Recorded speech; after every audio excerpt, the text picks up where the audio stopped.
నర్సింహకి తెలిసిన వాళ్ళ ఇల్లు ఉన్నంతలో పరిశుభ్రంగా ఉండటం, ఆ ఇంట్లో దాదాపు తన వయసే ఉన్న అమ్మాయిలు ఇద్దరు ఉండటంతో గాయత్రి కొంచెం ఊపిరి పీల్చుకుంది.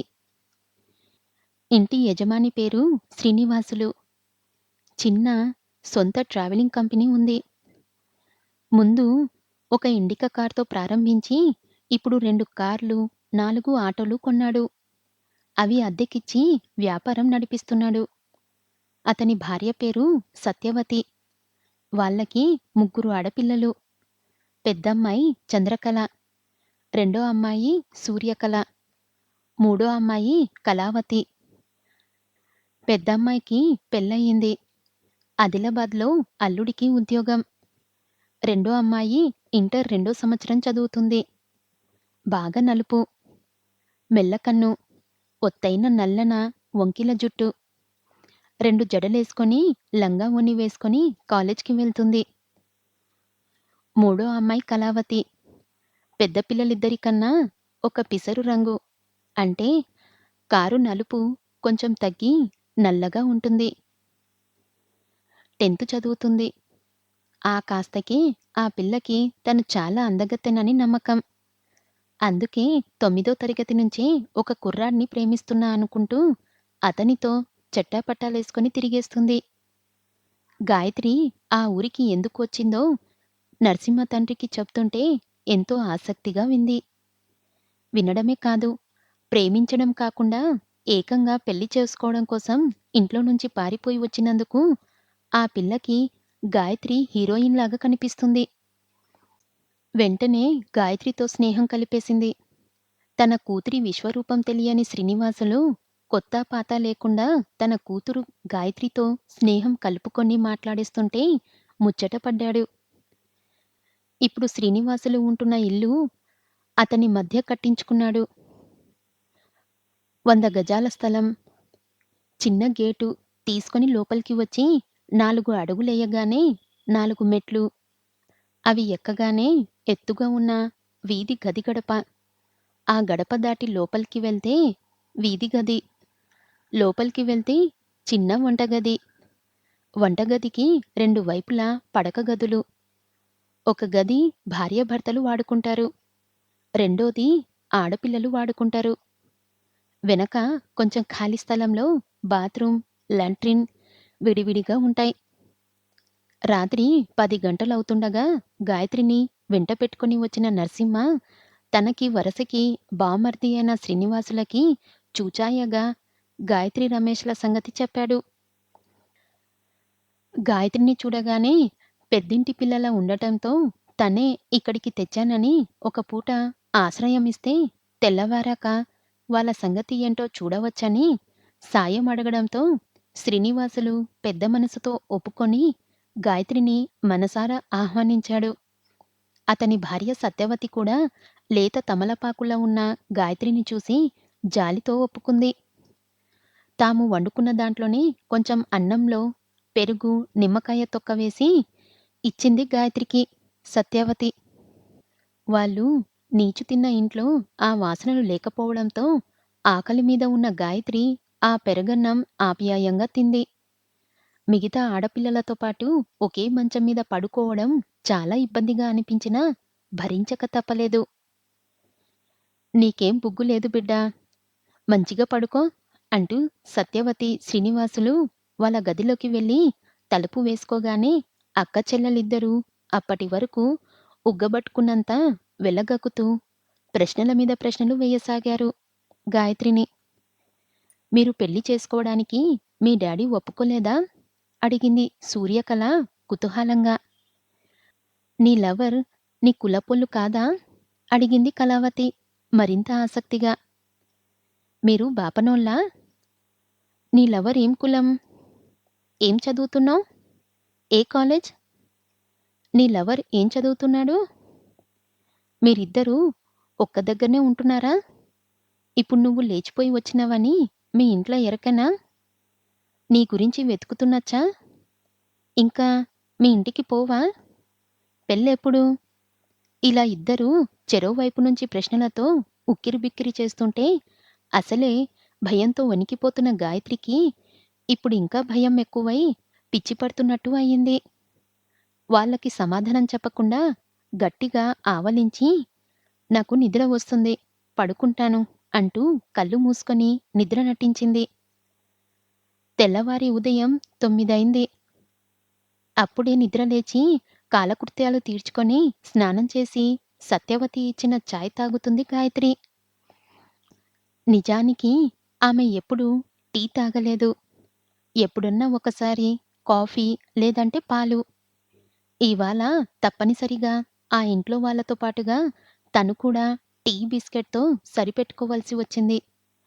10 నిమిషాల నుంచి వీధి మెట్ల మీద కూర్చొని గేటు సందులో నుంచి రోడ్డు మీద అటూ ఇటూ తిరుగుతున్న జనాలని చూస్తూ చిన్న చిన్న సిప్‌లతో బలవంతంగా తాగుతుంది. అక్కా చెల్లెలిద్దరూ కాలేజ్‌కి ఒకరు, స్కూల్‌కి ఒకరు వెళ్ళిపోయారు. వెళ్తూ వెళ్తూ "నువ్వుంటావు కదా! మేము వచ్చిందాకా పోవద్దు. పెండ్లికి మేము కూడా ఉండాలే" అని హెచ్చరించి వెళ్లారు. గాయత్రికి అంతా అయోమయంగా ఉంది. ఇంటి దగ్గర ఎంత గొడవ జరుగుతుందో!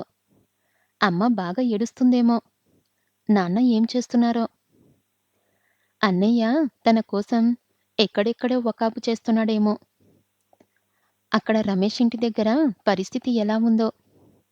పాండు తనని చూసే ఉంటాడా? ఈ పాటికి తను, రమేష్ పారిపోయినట్టుగా మొత్తం లొకాలిటీలో అందరికీ తెలిసిపోయి ఉంటుందా? రమేష్ పేరెంట్స్‌ని నాన్న బాగా తిడుతున్నాడేమో! అమ్మ, రమేష్ వాళ్ళమ్మ దెబ్బలాడుకుంటున్నారేమో! అమ్మని, రమేష్ వాళ్ళ అమ్మని, "నీ కూతురే నా కొడుకుని లేవదీసుకుపోయింది. బిడ్డని పెంచనీకి రాదా" అని తిడుతుందా? గాయత్రికి ఒక్కసారి కళ్ళ ముందు ఇరు కుటుంబాల వాళ్ళు సినిమాల్లోలా ఒకళ్ళనొకళ్ళు దూషించుకుంటూ, తిట్టుకుంటూ కనిపించారు. గజగజ వణికిపోయింది. అలా జరగకూడదు. వెళ్ళిపోవాలి. తను ఇక్కడ్నుంచి వెళ్ళిపోవాలి. తన వలన అమ్మా, నాన్న ఒకరితో మాట పడడమా? అదే జరిగితే ఆత్మాభిమానంతో బతికే వాళ్ళిద్దరూ ఏమవుతారు? ఆ ఆలోచనతో గబుక్కున కూర్చున్న దగ్గర్నుంచి లేవబోయిన గాయత్రి చేతిలో స్టీల్ గ్లాసు కింద పడటం, కాలి కింద లంగా ఇరుక్కుపోవడంతో ఆ చిన్న మెట్టు మీద నుంచి తూలి పడబోయింది. అప్పుడే ఆగిన ఆటోలో నుంచి దిగి గేటు తీసుకొని లోపలికి వస్తున్న రమేష్ గబల్న ఆమెను 2 చేతులతో పట్టుకున్నాడు. గాయత్రికి ఒక్కసారిగా మైకం కమ్మేసినట్టు అయ్యి, పైన ఆకాశం, కింద భూమి గిరగిరా తిరుగుతున్నట్టు అయ్యి, 2 చేతులతో అతని భుజాలు 2 గట్టిగా పట్టుకుంది. రమేష్‌కి కూడా ఏం జరుగుతుందో తెలియనంత మైకం కమ్మేయడంతో ఆమెని బాగా దగ్గరగా లాక్కున్నాడు. ఆటో పార్కు చేసి వచ్చిన నర్సింహ ఆ దృశ్యం చూసి కంగారుగా, "ఏ పోరగా! రమేష్! ఏందిది?" అంటూ రమేష్‌ని పక్కకి లాగేశాడు. నర్సింహ గొంతు విని లోపల్నుంచి సత్యవతి, శ్రీనివాసులు అక్కడికి వచ్చి "ఏమైంది?" అన్నారు.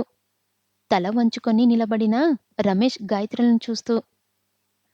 నర్సింహ రమేష్ వైపు కోపంగా చూస్తూ "పొద్దుగాల పొద్దుగాల" అని పళ్ళు కొరుకుతూ "ఏడికెళ్ళి వచ్చిండ్రో నన్ను పరేషాన్ చెయ్యనికి" అన్నాడు. గాయత్రి ఎర్రబడిన మొహంతో పరుగులాంటి నడకతో లోపలికి పరిగెత్తింది. ఆమె నేను లోపటకు వస్తుంటే పడిపోతుండే అన్నాడు నేల చూపులు చూస్తూ రమేష్. ఏదో అర్థమైనట్టు శ్రీనివాసులు పోనీ పోనీ అని సర్ది చెప్తూ రండ్రి లోపలకు అంటూ భార్య భుజం పట్టుకొని పక్కకి లాగి వాళ్ళిద్దరికీ లోపలికి దారి ఇచ్చాడు. నరసింహ, రమేష్ లోపలికి నడిచారు. అందరూ కూర్చున్నాక నరసింహ రమేష్ వైపు కోపంగా చూస్తూ అడిగాడు. ఏం చెయ్యనికి వచ్చినావ్? ఇప్పుడేం చేస్తావ్? ఆమెని తోలుకొని రిటర్న్ పోతావా? గబగబా తల అడ్డంగా ఆడిస్తూ అన్నాడు రమేష్. పోను. మేము పెళ్లి చేసుకొనికి వచ్చినాం. టెంపుల్లా మా పెండ్లి చేయండ్రి. నీ తాన పైసలెన్ని ఉన్నాయి? ఏమీ లేవు. మళ్ళా పెళ్లి చేసుకొని ఏం తింటావ్? ఆమెకి ఏం పెడతావు తమ్మీ? అడిగాడు శ్రీనివాసులు. రమేష్ ఏం మాట్లాడలేదు. నరసింహ శ్రీనివాసుల వైపు చూస్తూ, జర వయసు రాంగానే లవ్వులు మొదలవుతున్నాయి. ఇవాళ రేపు పిల్లలకు. లవ్ చేసుడు ఈజీనే. పెళ్లి చేసుకొని సంసారం ఇస్టార్ట్ చేసినాక ఎరికైతది. అయినా పెద్దోళ్ళను ఖతారు చెయ్యకుండా గిట్ల ఉరికిపోయి వచ్చుడేనా? ఆమె వచ్చిన సంధి ఒకటే ఏడవ పట్టింది. ఈడేమో పెండ్లి పెండ్లి అంటున్నాడు. ఏంది బావా ఇది? అన్నాడు. జమానానే అట్లుంది బావా!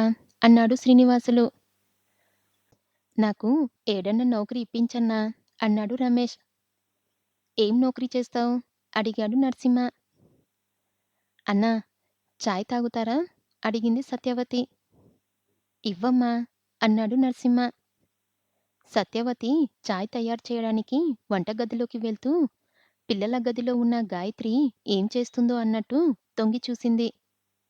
గాయత్రి మంచం మీద కూర్చొని ఏడుస్తుంది. సత్యవతి లోపలికి నడిచింది. గాయత్రి భుజం మీద చెయ్యి వేసి మెత్తగా అడిగింది. ఎందుకేడుస్తున్నావు? ఆ పలకరింపుతో గాయత్రి దుఃఖం మరింత ఉధృతం అయింది. సత్యవతి ఓదారిస్తూ అంది. ఏడవకు. మీ అమ్మానాయనలకు చెప్పకుండా ఇంట్లకెళ్ళి వచ్చేటప్పుడే ఆలోచన చెయ్యాలే. గా పోరడు ఏడ దొరికిండు నీకు? ఏమన్నా మంచిగున్నాడా? రూపం లేదు, సదువు లేదు. ఏముద్యోగం చేస్తాడో? నిన్నెట్లా సాకుతాడో? ఊకో, ఏడవకు. మీ ఇంటికి పోతావా? గాయత్రి చివ్వున కన్నీళ్లు నిండిన కళ్ళతో ఆశగా చూస్తూ తల ఊపింది. మంచిది, పంపిస్తా. మీ వోళ్ళు రానిస్తారా? అడిగింది సత్యవతి. గాయత్రి కళ్ళల్లో భయం, అనుమానం కదిలాయి. అసలే మీరు బాపనోళ్ళు, గిసొంటి పనులు చేస్తే మంచిగుంటుందా? ఇజ్జత్ పోదా? నీకు అనిపిస్తలేదా తప్పు చేసినావని? గాయత్రి తిరిగి వెక్కి వెక్కి ఏడవసాగింది. ఏడవకు, నడు. నర్సింహతో మాట్లాడదాం అంటూ గాయత్రి భుజం పట్టుకొని లేవదీసి మెల్లగా నడిపించుకుంటూ వచ్చింది.